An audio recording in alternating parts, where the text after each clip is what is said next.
Abusive related party transactions, or RPTs, have become a challenge to the integrity of Asian capital markets. This video clip will explain to you why RPTs in Asia need to be better monitored and governed. There are three popular ownership models in Asia, namely state ownership, circular ownership, and holding company models. Let's examine the state ownership model.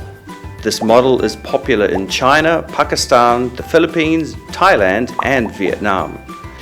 In this model, the state is the owner or a government proxy, such as an industry regulator or an asset management company. Senior management and board positions of firms with state ownership are often filled by political appointees. A typical example is the China Construction Bank.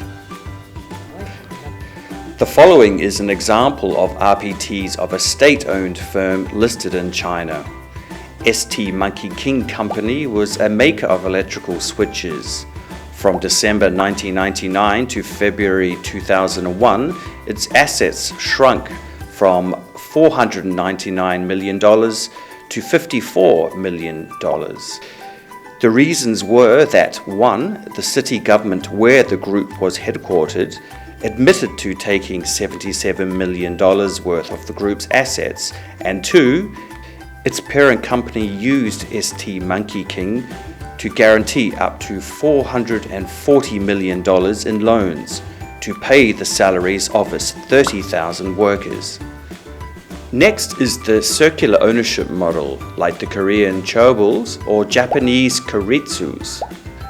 Japanese banks tend to take equity ownership in their borrowers to ensure that the companies stay capable of repaying their debts.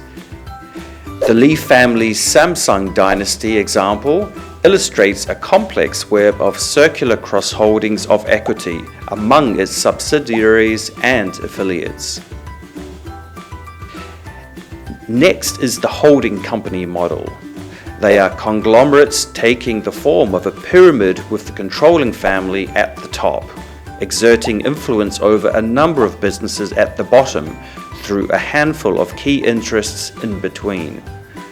An example is the Lai Ka Shang Group in Hong Kong.